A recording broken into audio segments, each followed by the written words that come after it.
It's been a while since I've been in front of the camera just sharing information with you. There are a few things, however, that I think you just might want to know. Let me start off with this one. COVID-19 renter protections are ending for the city of Los Angeles tenants. February the 1st deadline to pay rental arrears for rent owed from October the 1st, 2021 to January the 31st, 2023. 5 days to respond to an eviction notice from the court. Again, that's significant. Tenants cannot be evicted without a reason or just cause. Be informed, be protected, be at home. Contact housing.lacity.org. Okay, this information came from the Los Angeles Sentinel. Housing.lacity.org. Be aware, inquire about the possibilities of rents going up with 30 days written notice. I emphasize written notice. Again, be informed. Small LA County landlords and tenants, don't miss out on a chance for support with unpaid rent expenses. For more information, contact lacountyrentrelief.com. Again, lacountyrentrelief.com. Through the Department of Consumer and Business Affairs, that is DCBA, $68 million in grants to qualified landlords located within LA County through the LA County Rent Relief Program. Grants may be used to cover eligible expenses occurred from October 1st, 2022 to date on a rolling basis. Expenses include qualifying unpaid rental debt and any other substantiated related expenses such as utilities. Again, be informed, be aware. This past weekend, giving you an idea as to where we are now, there were many events that were held celebrating the life of Dr. King. One of the events then was a tribute to Reverend Dr. James Lawson, a 95-year-old pastor of the Holman United Methodist Church.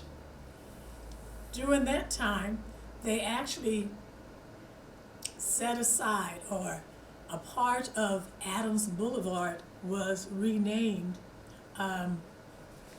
Reverend James Lawson Mile. Reverend James Lawson Mile.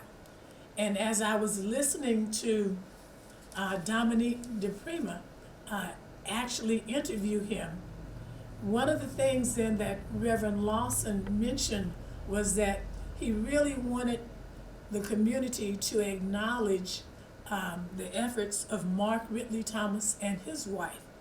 So as they were making, and this was before the dedication, part of his plan then was for them to include them in part of the services.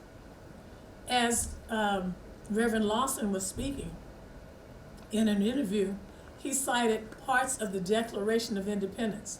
He said, "We hold these truths to be self-evident, that all men are created equal, that they are endowed by their Creator with certain inalienable rights, that among these are life, liberty, and the pursuit of happiness." Now, he was really active in the civil rights movement along with Dr. King. And when you think in terms of civil rights, you're talking about the personal freedoms belonging to a person by virtue of his or her status as a citizen or as a member of society. And he went on to say, "It seems as if we have been and still are fighting for our civil rights. Have you heard the word reparations? Reparations? Again, your ears should spark up once you hear that term. Again, it's referring to us, it's referring to our history. Before I go on any further talking about the events of Dr. King, I'm going to come back to Sunnyside. In the LA Sentinel, the issue is December the 7th, 2023. It was on a Thursday. The Sunnyside 5 student housing is helping to build dreams. Okay, that was the heading. This is a new housing project that ensures that unhoused youth have a home to continue their education and training. So there is almost a full page ad in the Sentinel. Okay, it shows Dominique Redmond Milton and her father, Reverend Dyke Redmond, are both overjoyed to see the project come to life. As you pass by Sunnyside, you cannot miss, okay, the housing that's set up. Okay, it's almost like 5 bungalows, but those bungalows are divided into 3 units, 3 individual homes for students. One of the pictures shows the ribbon was cut on Sunnyside 5 student housing to serve young people experiencing homelessness who need supportive transitional assistance. I don't know if you can see this or not, but again, just come by Sunnyside. Come by Sunnyside and you will actually see them. Now, there are 5, it says the Sunnyside 5. There are 5 units that are set up. One, however, is divided up because it's set aside then for a disabled person. So it ended up taking 2, all right? The tiny home units will give college and trade school students a roof over their heads and more. Okay, really nice article. Okay. And finally, the last picture they have, it shows Sunnyside 5 housing students Maya and Mariah M. Now, if you go to Sunnyside, you know what that M stands for, that family name. But Maya and Mariah are both continuing their education. Again, do come by Sunnyside if you get a chance and see what Sunnyside is doing to help homeless students. As I move on, I'm going to share information now about Dr. King, okay, with his holiday, his the National King holiday has passed, but I wanted to just still share some information.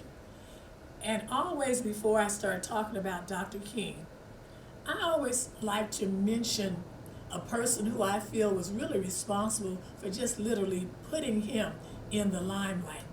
Her name was Rosa Parks. Do know that on December 5th, 1955, a letter went out throughout the city of Montgomery, and I'm just going to read excerpts of this letter, all right? And it says, another Negro woman has been arrested and thrown into jail because she refused to get out of her seat on the bus for a white person to sit down. It is the second time since the Claudette Colbert case that a Negro woman has been arrested for the same thing. This has to be stopped. Negroes have rights too, for if Negroes did not ride the buses, they could not operate. 3/4 of the rioters are Negroes, yet we are arrested or have to stand over empty seats. If we do not do something to stop these arrests, they will continue. The next time, it may be you or your daughter or your mother, okay, as it continues on. You can also afford to stay out of town for one day. If you work, take a cab or walk. But please, children and grown-ups, don't ride the bus at all on Monday. Please stay off all buses Monday. That Monday, December 5th, 1955. Don't tell me we cannot work together. Again, following that suggestion, following that letter, okay, the people of Montgomery, Alabama stayed off the bus more than 300 days. And after boycotting the buses, when it was time to go back, you could sit anywhere on the bus that you wanted to, except in the driver's seat. Okay? So just be aware of that. Dr. King became the spokesman of the civil rights movement, and that was the thing then that propelled him, that made him known, because he became the spokesperson for the movement. All right. There were any number of activities there that were held that celebrated the life of Dr. King. Okay. Here is one of the things. Let me share this with you. This is an album. All right. The Great March to Freedom. Reverend Martin Luther King Jr. He speaks here in Detroit, June 23rd, 1963. As I pull this album out and some others, okay, you can see. Okay, I don't know if you can actually see it or not. Okay, I've had it for some time. But all of these are people who actually came, okay, in protests, who actually came to find out really what's going on. Okay. In sharing the albums with my students, one of my kids just got really, really excited when he saw this album. And he said, "Ooh, I want to do it. Can I do it?" I said, "Baby, do what?" He said, "Oh, can I scratch it? Can I scratch it?" So again, there has been a time period whereby our kids don't really understand, okay, that albums are not to be scratched. But this is the way in which we receive much of our information, okay, much of our music. Okay. Again, Martin Luther King at Zion Hill. Okay. In many of the celebrations acknowledging Dr. King's contributions, there were any number of speakers, and I must admit that Inglewood, the city of Inglewood, was one of the first places that acknowledged Dr. King's birthday.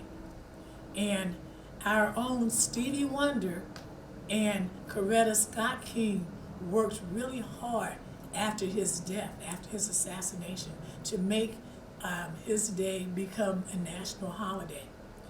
One of the speakers in Inglewood, okay, that spoke on one of those celebratory days was Cesar Chavez. Cesar Chavez, okay, all right. So hopefully you know who Cesar Chavez was, okay. This is one from 1983. One from 1983. Okay, I have any number of the programs there that the city of Inglewood put out. This is one from January 19, 1998. 1998. Okay. I hope I'm holding this so that you could actually see it. Okay. Here's a program from King Day Celebration, the city of Inglewood, January 17, the year 2000. The year 2000. I was in Inglewood long enough to know then that Inglewood, again, was one of the first cities to start acknowledging Dr. King's holiday. And there seemed to have been a conflict between Inglewood and the city of Los Angeles. And I think Inglewood just kind of bowed out because at one time, both parades were being held at the same time. Inglewood would have competitions with all of the schools in the area, and they would acknowledge, they would give prizes to first grade, to I think fifth grade, to middle schools, junior high schools, to high schools. Okay, prizes would go to them, and it was really, they had really wonderful programs. Okay, here's one, Saturday, June 18, 2020. But again, excellent programs, excellent programs. I'm going to kind of go back in time just a bit, and let me share this with you. Can I hold this up? Mm-hmm. Okay. Dr. King was the was the person then who spoke.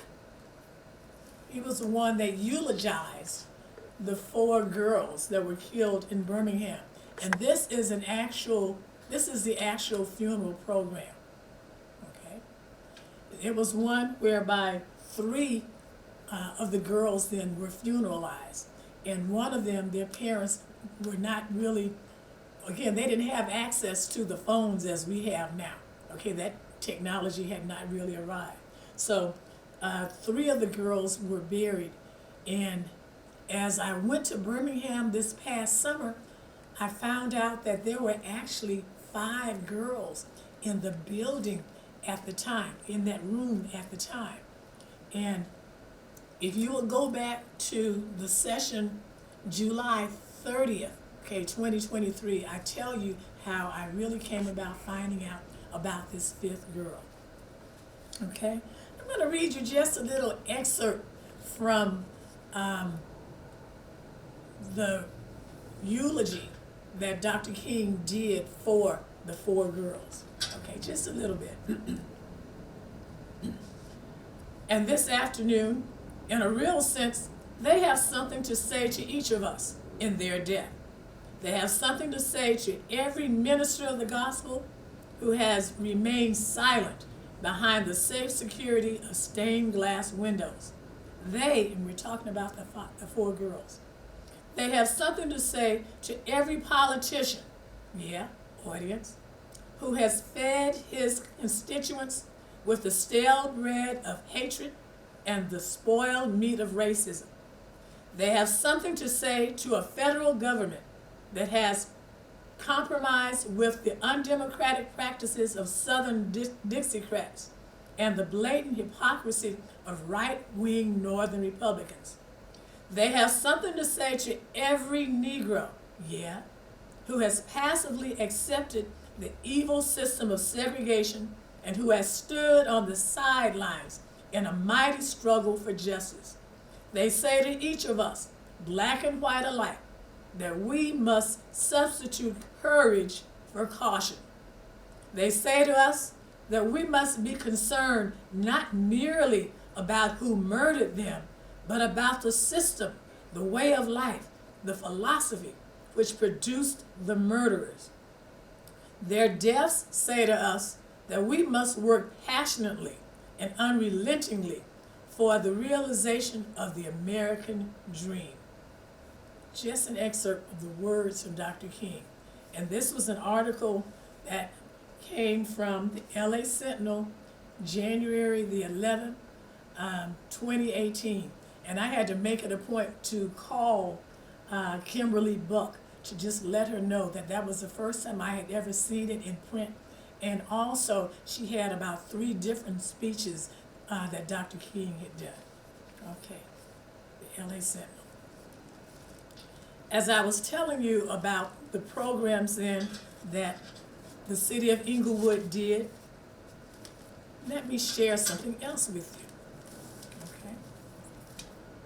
Darby Park in Inglewood, okay, the center, the main center that's there, okay, was named after Dr. King, all right? Let me get the date, I want to give it to you correctly. On Sunday, January 15, 1984, the guest speaker was Martin Luther King III, okay? Martin Luther King III. And here's a picture. I had him to autograph the program. This is the actual program that was passed out at the funeral. And the family gave the city of Inglewood permission to use the program and to insert Inglewood's program inside of it. And as I was looking at the program, okay, many of you sports folks might realize that I Have a Dream was performed by Byron Scott, who was in the 9th grade at Inglewood High School at the time. Okay? So Byron, okay, just do know that you are in history. You're on the cover. Hold on just a second. Also attending the program, okay, was my family. Okay, I couldn't go alone. I had to bring my family. And at the same time that Martin Luther King III was there, my son went up to him and tugged on his little jacket and told him, well, and his name is Maxwell. He's around Sunnyside sometimes. Maxwell looked up at him and said, we studied about your dad in my class yesterday. Okay? His teacher's name was Sandy Shields. Maxwell was in kindergarten at the time. I don't know if you can zoom in and see that picture. Okay, but that's Max talking to Martin Luther King III. Okay, and just letting him know, okay, we studied about your dad. Okay, Black history. Black history. Okay. So Martin Luther King III was one of the speakers in Inglewood. At the same time, celebrating Inglewood acknowledging the contributions of Dr. King, we had Shirley Chisholm. Shirley Chisholm. Again, my son Max was not shy about going up and meeting folks. Here you have a picture of him with Shirley Chisholm, where she has autographed, okay, the program. Okay. But again, Inglewood really went out of its way to get some top-notch speakers to be in the Dr. King celebration programs. Okay. I'm trying to close down. I'm trying anyway. Okay. I have a number of things that I wanted to impart to our students. I wanted them to know that Dr. King said so much more than I have a dream. So much more than that. Okay? Here are a couple of the things that he said. Nothing in all the world is more dangerous than secure ignorance and conscientious stupidity. Whoa. I need to correct that. Nothing in all the world is more dangerous than sincere ignorance and conscientious stupidity. Okay? He went on to say, in the end, we will remember not the words of our enemies, but the silence of our friends. Faith is taking the first step, even when you don't see the whole staircase.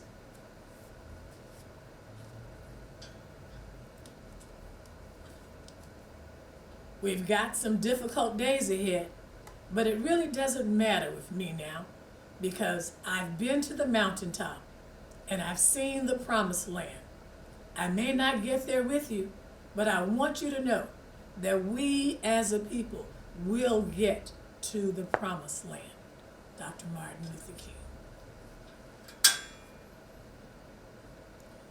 In closing out, just to know that there were some things then that he worked hard for and he wants us to continue working hard for. The organization, the NAACP, sent me a voter pledge for 2024, asking if I would sign this pledge. And it said that at least hundreds of anti-voter bills have been introduced in some 45 states. So we really have our work cut out for us, okay? So this organization is still working to fight anti-black voter bias at the local, state, and federal levels. So we will not rest until every American's legal right, their civil right to cast a vote, okay, is respected. In the survey, they asked for me to just check off those things that I thought were important, okay? Was I interested in voter roll purges? Do know that in one state alone, some 300,000 registered voters have been cast out the voting rolls. Some states are trying to come up with difficult ID requirements.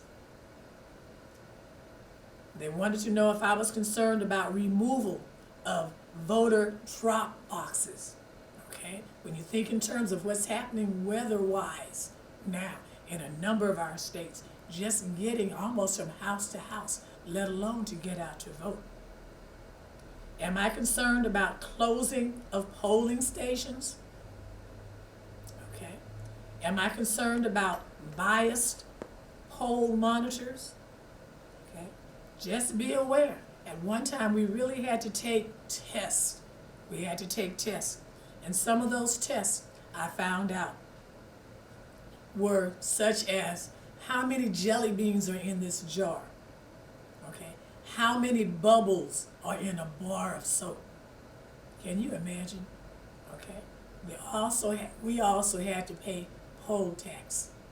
Okay, so just do know, some of the things then that were hard fought for during Dr. King's day, we're literally still dealing with them today. So closing out, I will say, as part of a quilting project in the city of Inglewood, it's called It Takes a Village. I did one block, and in my block, I wanted to show them that you should do your part, vote. So with it, I'm showing where I have gone to vote, and again, I take pride in going on the day that we actually cast our votes, because when I think in terms of the contributions, when I think in terms of the sacrifices, when I think in terms of the fact that some people lost their lives so that I might have this right, I feel like the least that I can do is to just get out there and cast my vote. All right. COVID is rearing up again, people. Do what you feel is in your best interest. If you are the only person in the room wearing a mask, by all means, do just that. God bless you.